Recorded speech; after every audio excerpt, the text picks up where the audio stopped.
don't necessarily make a big decision in your life and your lifestyle based on just visiting one area of Mexico. Right. It's a vast country, and the environment is different, the natural, geographical, historic, and just cultural differences throughout this country, would shock some people.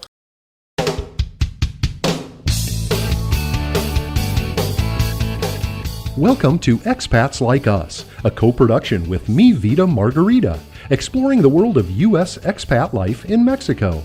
In each episode, we'll meet new people and hear their stories. We'll also learn more about expat life and get a few tips on everything from making your move to settling in to living your dreams. And most of all, having fun.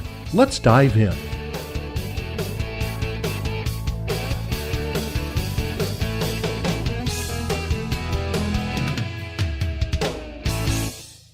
I'm your host, Chris Kowalski, and today we're thrilled to be talking to our friend and fellow expat, Scott Lawson. Scott and his wife, Deb, moved to Riviera Maya about 3 years ago. Scott is here to share his experience in moving from his original home in the Seattle area to living full-time in Mexico and adapting to a new life in a new country. Scott will also share some insight on the special challenges of navigating Mexico with a physical disability. Hello, Scott Lawson. Welcome to Expats Like Us. Hi, guys. Nice to be here, and appreciate you asking me. Glad to have you here, Scott. Thanks for coming in today. Yeah. So tell us about your life pre-Mexico in the U.S. Well, as Chris mentioned, prior to moving here, we lived in the Seattle, Washington area, and that was with our 2 children, our dogs. And while there, I should mention my wife, Deborah. Oh, sure. Yeah. The dogs got Billy. How dare me. You're going to have to distract her during this part of the podcast. Yeah, shame on me.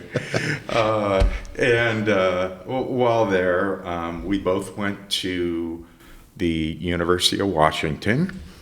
And she went on to become an engineer for our local public utility. Okay. And I spent my entire career in construction management. Okay. Doing single family, multifamily, and commercial healthcare work.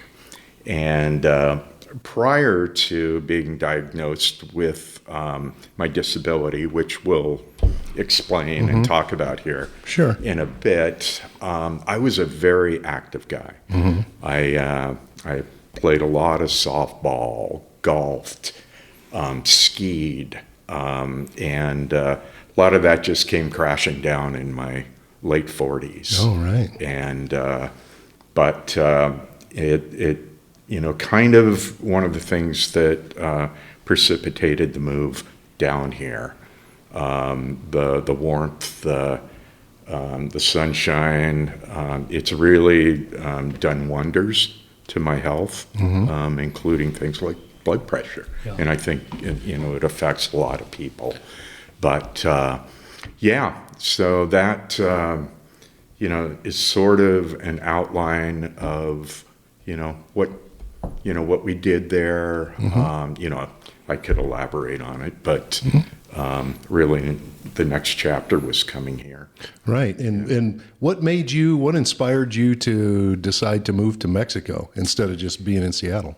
Well, it a lot of it had to do with my health, of course. And I was approaching retirement age, my full retirement age. And both my wife and I, we were working at home during COVID. And it was, sort of that pivotal point in our lives where do we stick with this, or do we work our way back to commuting to work rather than working at home? And, there was some challenges for myself being at home as far as mobility. I didn't get up enough. I would sit there at my desk for 10 hours a day without even getting up and moving around, something that I normally would have done pre-COVID. So it really kind of was the catalyst for us to move and retire. I hear that a lot from people, that when you say what inspired you to move to Mexico, there's almost always, at least, the people that have probably been here around as long as we have, but it's a consistent thing where they mention the pandemic. Yeah. Yep, absolutely. Because it changed something in all of our minds, and we all decided to make a big move at that time. Yeah. And, much of that is people reflected on, things just as simple as family members becoming sick. Everybody, and I'm sure including yourselves, knew people that passed away during COVID. And it's one of those things where you just say, do I want to work to die, or do I want to work to retire? Right. And it was just something that we just, we figured, we want to go to the next chapter of our lives. Deborah, she was a little more reluctant to retire. She absolutely loved her job. And it was a job that, unfortunately, she couldn't do remotely. But, she jumped on board, and, here we are. Now, we have a bit of a history here in Quintana Roo. We had been traveling here for, I would say, over 50 years. Okay. Since we were, pretty darn young. Yeah, exactly. Exactly. As a matter of fact, we honeymooned in Cancun. And through the course of that period, we had visited Cozumel quite extensively. We had friends there, and that was one of our first choices in the area. There were times where we looked at Playa del Carmen, and then we eventually, of course, came to the Riviera Maya, where we're at. I'm guessing Cancun was a different place at that time. Oh my gosh, yeah. Tell us about that. Well, many of us know that Cancun is, relative to most larger cities, it's a new city. Mm-hmm. Cancun has only been in existence, the city itself, for roughly 50 years. And when we first came here, I would say it was around 1988. Okay. We decided that we would take a vacation, and we had all of these different places that we looked at, and Deborah came up with Cancun. We had no idea what it was. Mm-hmm. In simple terms, Cancun became in existence by, I don't want to get this wrong, but it was computer generized, the city. They were looking for, the Mexican government was looking for a place for folks to vacation and retire, and they just, mixed all these balls up in in a bowl, and with all this different criteria, Cancun was picked. Okay. And I think we all know that with its beauty, they made a pretty good choice. Yeah. Back in that time, mentioned that we decided to go on vacation, and we picked one of the few accommodations that were in the hotel zone. If you're not familiar with it, the hotel zone is primarily the zone in Cancun where people vacation. Mm-hmm. And Like most people that come to Cancun, stay there and never leave there, right? yeah, exactly. Yeah. But at the time, like I said, in the late 80s, there were a handful of accommodations. Now it's this high-rise mecca that, it looks like a large city. If you're across the way in Mujeres, you see, these tall buildings. But anyways, this hotel that we picked, it was horrific. The first thing, we walk in the door, a cockroach. And,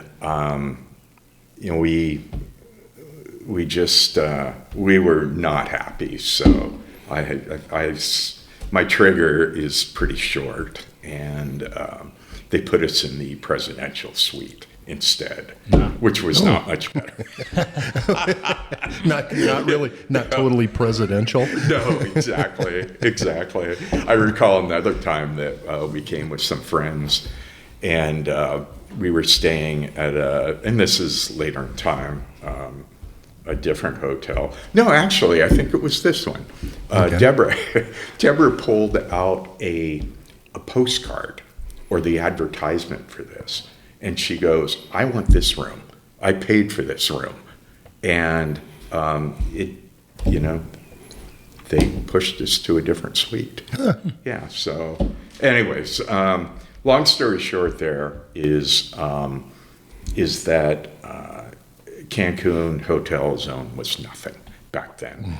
They were even dumping sewage into the what do they call the area in the center? Oh yeah, the lagoon or whatever it is. The lagoon. Yeah. So just reeked of sewage. We back then. hope they're not doing that No, today. I don't but we think they can't confirm that, but who knows?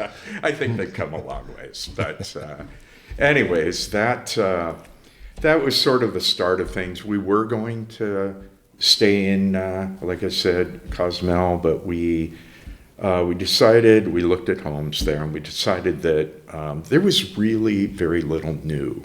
A lot of the infrastructure was old, and we just figured we'd have all kinds of problems with that Sure. If we purchased. But anyways, Playa del Carmen, we looked at a lot there, and we all know what Playa has turned into. And Right, it's now a Busy. large, busy city. oh, yeah. Right. And as a matter of fact, we read somewhere that they expect that the population of Playa will exceed Cancun in X amount of years. So we'll see what happens there. But it's turned into a loud city with traffic, and I think we're happy with our choice where we came to, and I know you guys have talked about it, Sherry and Erica, and the both of you, where we live, and I think we're all very happy with our choice. I would say we are. Yeah. Had you gone to any other areas of Mexico to look, or just No. Interesting you mentioned that. We pretty much had our heart set on this area. Being from the West Coast, we were familiar with the West Coast of Mexico, and as you know, the climate is much different. Even areas of Southern California, people often think that it's warm. And the water temperature is freezing there, and that continues all the way down along the coast of Mexico.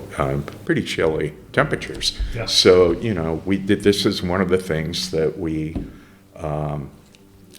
thought that was one of the things that we felt was beneficial to our well-being, our health, to be able to be in an area that we have bathwater warm ocean here. And we can all be active, even with the disability that we'll talk about. Yep. I mean, you're a very active guy. Yeah, I try to be, given my limitations. Yeah. But so anyways, ended up here. like I said, we were here multiple times, and at the time it wasn't that time, but we had purchased our property here about 8 years ago. Okay. I'm not sure how long you guys have been here, Okay. but it wasn't until 3 years ago that we did retire. But we liked it so much that we used it as a rental for a while and Sure. vacationed here, and that's kind of how we kind of ended up in the Riviera Maya. Okay. So tell us, in your view, what are some of the most important things people watching or listening should think about before making a move to Mexico? Be it Mexico or another country, there are differences, no question about it. And if you're from the U.S. or Canada, there are similarities, but the differences are greater. Mm-hmm. Right. And you guys have touched on it on your new little session. Yeah, it's what kind is of a it, theme with us. Is K Padre, K Malo, yeah. K Malo. Wow, he remembers that. That's awesome. Absolutely. I found it very entertaining, and it kind of hit me right to heart because we've all been through it. Mm-hmm. And but anyways, one of the other things that people should be aware of when they come here: do your research. Mm-hmm. It's ever changing, this country, and like I said, either be it this country or another country. There's a vast amount of knowledge out there that can assist you to make the right choices. I would say that don't, and my wife and I are a bit guilty of this. Don't necessarily make a big decision in your life and your lifestyle based on just visiting one area of Mexico. Right. It's a vast country, and the environment is different, the natural, geographical, historic, and just cultural differences throughout this country, would shock some people. Right. Bob and Sherry and Deborah and I, we were just recently in Mexico City. Mm-hmm. Completely different place than where we live. In every way. Yep. Yeah. Every way. People are often shocked that they think of Mexico as a relatively, flat country. Mm-hmm. It has mountains, but what is Mexico City? I think it was it's like 8,000. Yeah, it's somewhere up there. It's something. It's very high. Yeah, and you sit in the middle of the city and you look at two snow-covered volcanoes, which I personally had never imagined until I saw that. Yeah, me neither. That surprised me too. Yeah, but I know there are. Deborah and I really haven't traveled, like I said, much throughout Mexico, and I know you guys have traveled probably much more. But culture has a lot to do with it. Yeah. There simply isn't much culture here, right? In Quintana Roo, other than the ruins and Mayan culture. And by culture, we mean like music, like concerts and theater and and architecture. And, exactly. Right. I mean, there certainly is culture, but not that type of. Whereas you can find that kind of stuff all over in other cities, in central cities in Mexico, like Mexico City or Guadalajara even, or it's very different. Yeah, I think part of it is Quintana Roo is such a young state. We did a thing in a trivia contest the other day, and Quintana Roo was not even a state until the 70s, till the mid 70s. Right. I mean, it was jungle until then. Yeah. So they don't have the tradition of culture and theater and that kind of stuff. Yeah. So some of the other things that one should consider when they move to Mexico. I said that things are different, and patience goes a long ways. Right. And we all learn that often the hard way. Yes. Yeah. And I've heard many people say that give it a couple years. The first year is going to be a test, and if you fail the test, you're probably not going to be here the second year. It's something that you have to have tolerance, and we talk about thing about Mexico that resonates is everything is consistently inconsistent, and you have to go with that. Right. If you don't, you're going to have problems. Yep. You can't expect things to be consistent, or you will be horribly disappointed. I think Bob has a story that he shared, a couple of weeks ago about getting tabs for his or his license plates. And one guy they'll tell you something, and another person will tell you something else, and it's just it's a matter of how they rolled out of bed that morning. The person. Yeah, we just did it this week. And, we brought all the paperwork in. The guy says, I don't need any of that.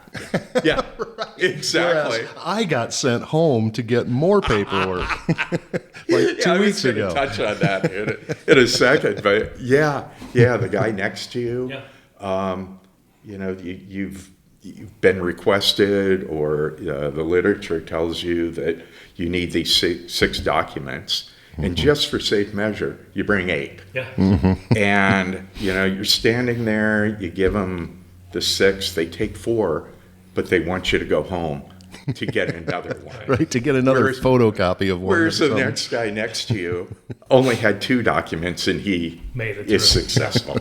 So, and anyways, it's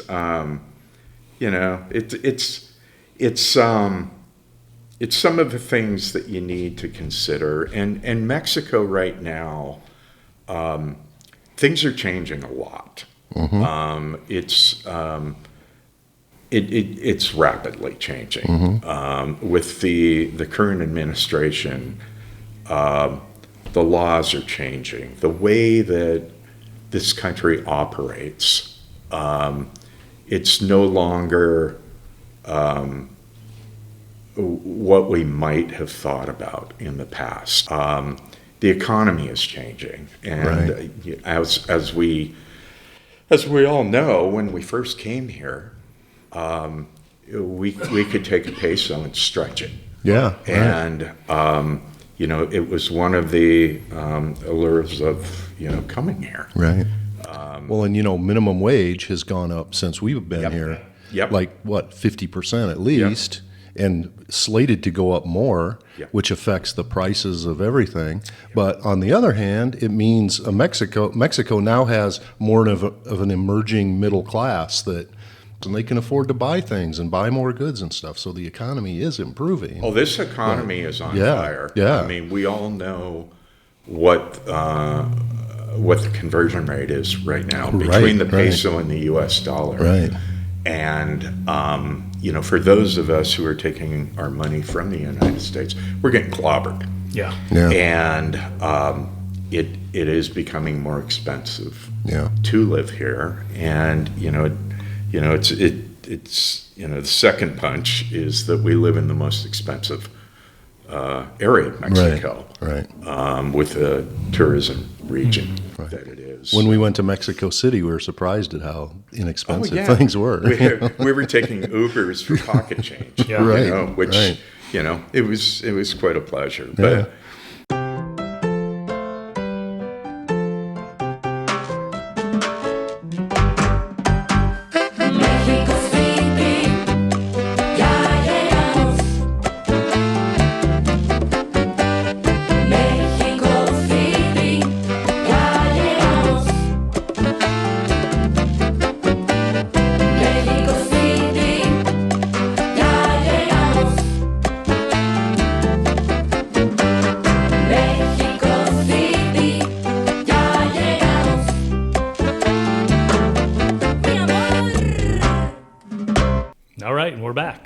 Hey, Scott, so we know that you lead a very active life in retirement, and we mentioned earlier in the podcast that you're a person with physical disabilities.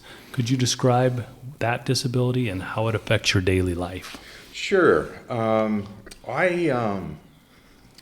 Like you said, a lot of my neighbors, they see me walking around, and most often I have a cane. And so I have it's a disease called Charette-Marie Tooth syndrome. And goofy name, but it's based on the doctors that discovered it. It's a genetic, hereditary, degenerative disorder that roughly 3% of the population in the U.S. has it. It varies in severity. My case is, it's sort of middle of the ground. What my symptoms are. Kind of in a nutshell, I am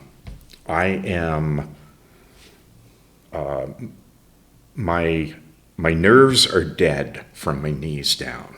Okay. Kind of the best way to describe it. Okay. And part of this disorder is with my motor and sensory nerves. It gets scrambled. When the signal is sent from my brain. It somewhere along the way, it doesn't send the signal to my knees and my legs. I want to, kind of the best way I describe it is, I want to be 20 feet ahead, but the signal isn't telling my feet to be there. Yeah. Right. And with that, I have a gait in my walk, whereas when I walk, my feet have to go higher, because if they don't, I am susceptible to tripping. I have drop foot where my foot drops, and much of what I have to do is balance myself with a cane. The other walking aid I have is a articulating brace on my foot, and that brace allows me to walk without having to think about every step I take. And under normal circumstances, I have to think about every step I take. Otherwise, I'm going to trip. And that can be exhausting. Oh, I can't even imagine. Yeah. So this brace is a godsend. Most of these braces go roughly up to the knee. And I approached my orthotic guy, doctor, and I told him that my wife and I are coming to Mexico. And in doing so, I'm going to be wearing shorts. Yeah. 99% of the time. And, for several reasons, I wanted shorter braces. And my request to him was to go ahead and cut the braces off. He had never heard of it, anybody doing that. So it was kind of a unique request. And it works great for me. It kind of serves the purpose of helping me not have the drop foot. Cosmetically, it still allows me to have, be able to wear shorts and still have, the brace short enough. And we had talked about the active life. If it weren't for this brace, I would not be able to play golf. Oh, right. And you guys are very passionate about your pickleball. And I try to be passionate about golf. but unfortunately, I don't get out enough. We live on an incredible golf course. You know, it's one of the most beautiful courses in Latin America. And anytime we have an opportunity to get out there, it's special. And I would like to play more, but it's just a matter of logistics and getting people. But these races are really something that if you have the disorder that I have, you really need them. And they're going to allow you to carry on with life. I don't wear them all the time. I'm in my sandals quite often. And in doing so, I pretty much have to use my cane to maintain balance. So how is life different in Mexico? I mean, in the U.S., there's ADA compliance for buildings and for everything. And, you know, when, heck, I can trip and hurt myself walking around anywhere in Mexico. I always say everything's a hazard in Mexico. Keep your head on a swivel. Yeah, it's kind of funny you mentioned that. Yesterday, I was at the doctor, and in their parking lot, they have, if you know, everybody's pretty familiar with a ramp in the United States and Canada. It's got a fairly gentle slope, like 1 inch to 12 feet or whatever it is. This particular ramp going into the doorway was at 45 degrees. I've seen those before, and I always think, oh my God, if I was in a wheelchair, I would never want to go down that thing, and I couldn't probably go up it. Yeah, and on the opposing end of this is a main thoroughfare. Yeah. You know, you can roll right into it. So, and you know, also with this particular ramp, it went up to the doorway. So there's no landing. There's no, staging area for somebody at 45 degrees to pull the door open. Right. And, there's no enforcement for something like this. Now, they may try, but, their effort is a little futile. But anyways, you go throughout any city, here, Cancun, Big Playa, or Tulum, and, you'll be walking along a sidewalk, and there are junction boxes and with the grates missing. Yeah. And it never enters anybody's mind to put a grate on it. Right. Any of the municipal workers or just, the guy who has the shop adjacent to it. You think maybe throw a piece of board on it or something. Right. There are, few curb cuts that are in the, intersections. And I'm assuming the places that do have that sort of thing they're few and far between. Like your ramp is at a doctor's place, right? Yeah, exactly. It's not just a normal like government building or something that. There's some irony there.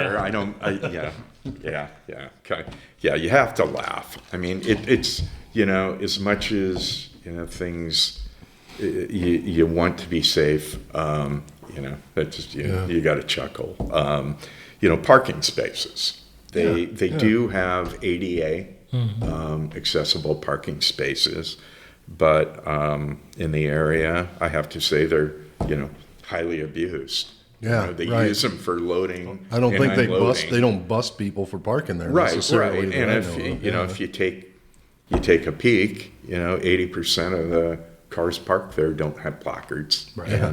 That's kind of a shame, but there's no bite to anything when it comes to things regarding ADA. So do you have a placard in your car? I do. Okay. I do, yeah. And is that issued by the Mexican government then? No, actually, mine is from the United States. Okay. And it is accepted in Mexico and widely accepted throughout the world.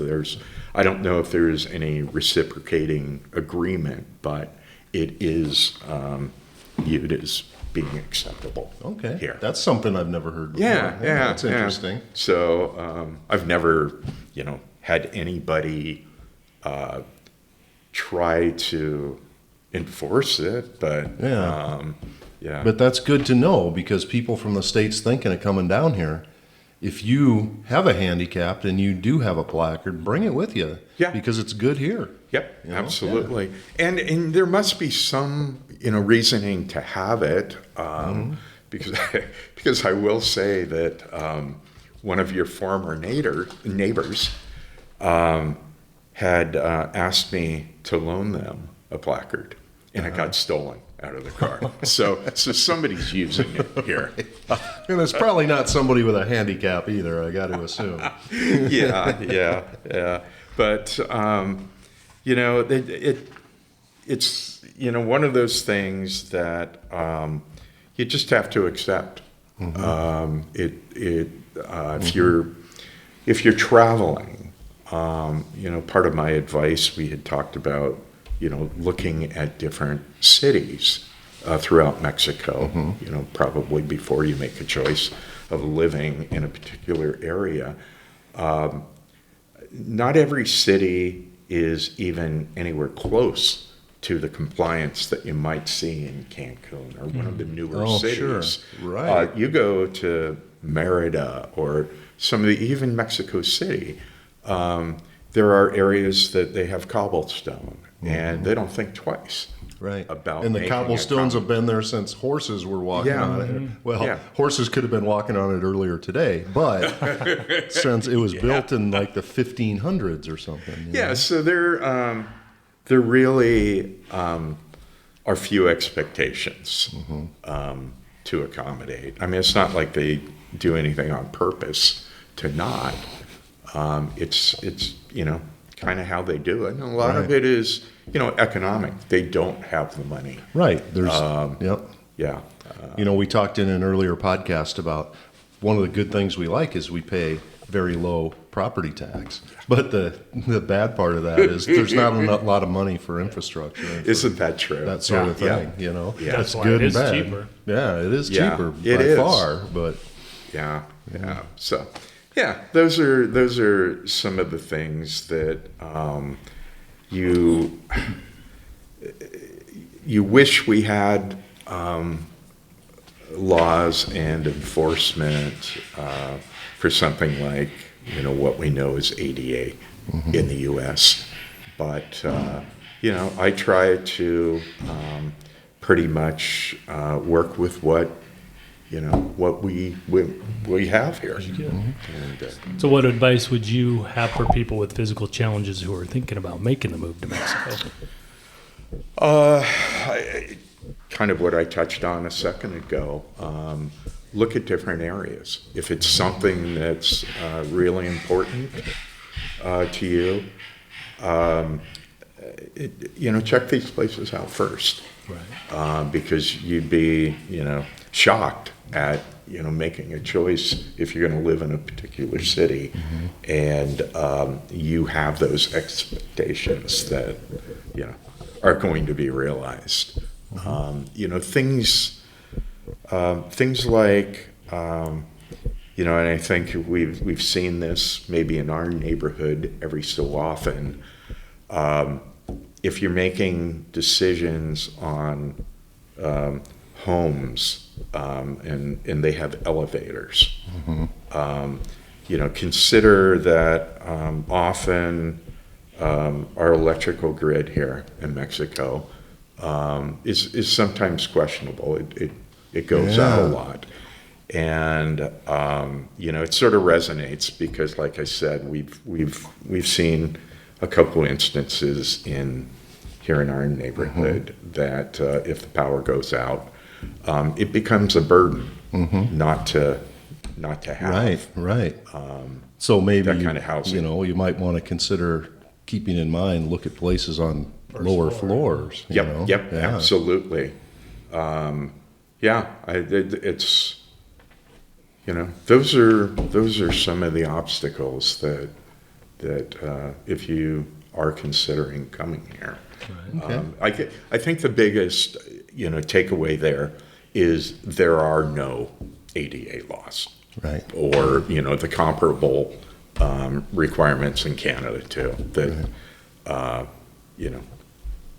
don't have expectations that are not realistic. Right. Okay, we'll take another break and we'll be back.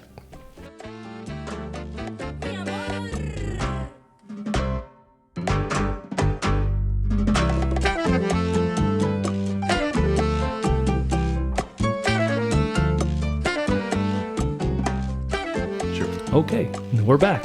Okay, Scott, so in an earlier episode, we played a game called Que Padre, Que Malo, which is things you love about Mexico and things you don't like so much.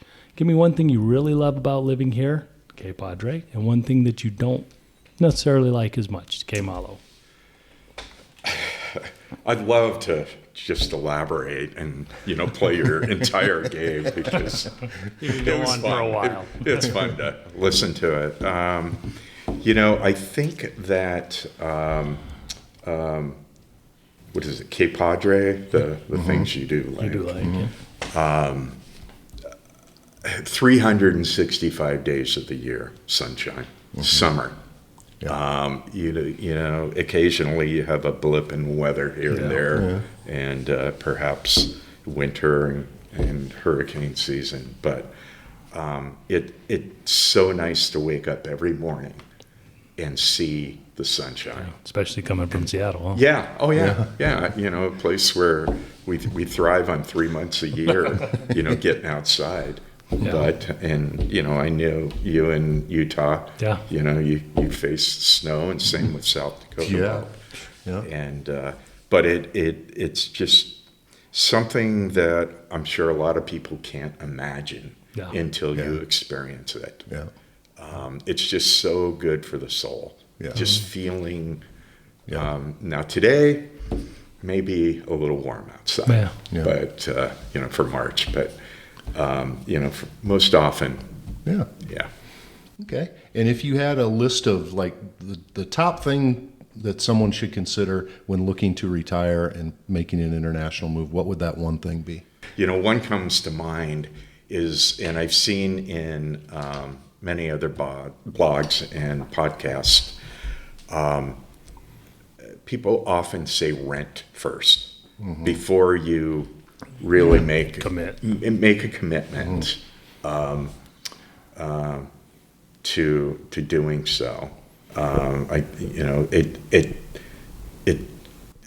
I probably should have heeded that advice, only because we haven't experienced the rest of the country, right? And we you're invested here, and we're invested here, and absolutely love it. I mean, no question about it. But it was a thrill to go to Mexico City, and see the different neighborhoods, and our area is growing here, and I think we'll eventually we're going to see some of that. Yeah.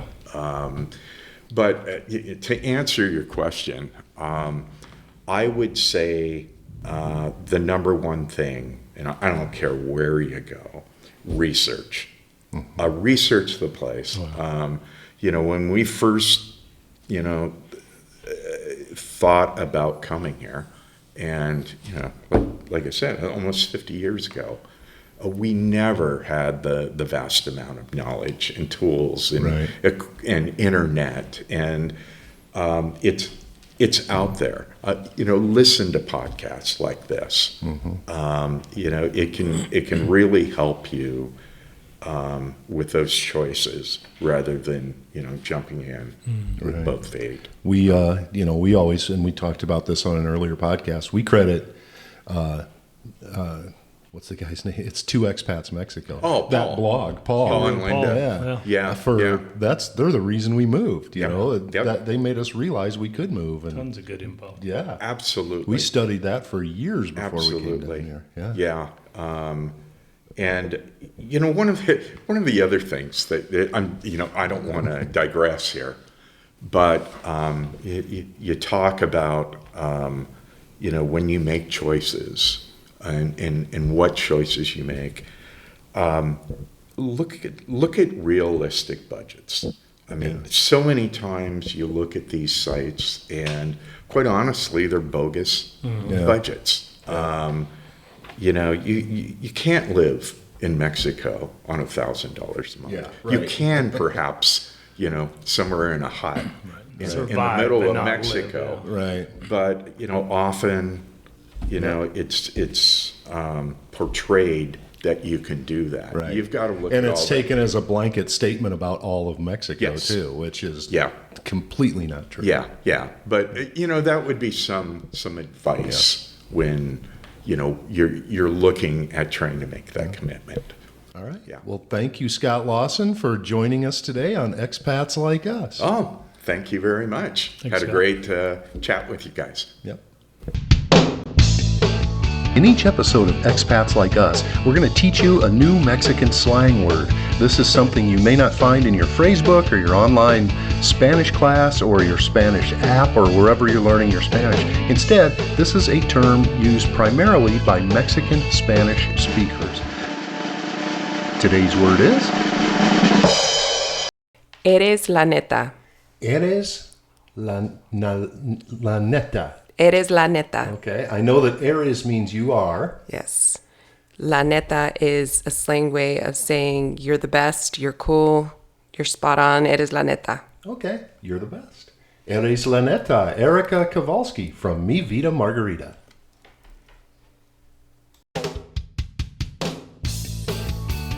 We'd love to hear your thoughts on today's topic. Just look up Expats Like Us on Facebook or send us an email at expatslikeus@gmail.com. You can also see the video version of today's discussion and all of our discussions on our YouTube page. Follow, like, subscribe, and leave us a review. Thank you to today's guest, Scott Lawson. Thanks also to my co-host, Chris Kowalski, and his wife, Erica. And thanks to my wife, Sherry Bussey. Most of all, thank you for tuning in to Expats Like Us. And thank you for interacting with us on social media.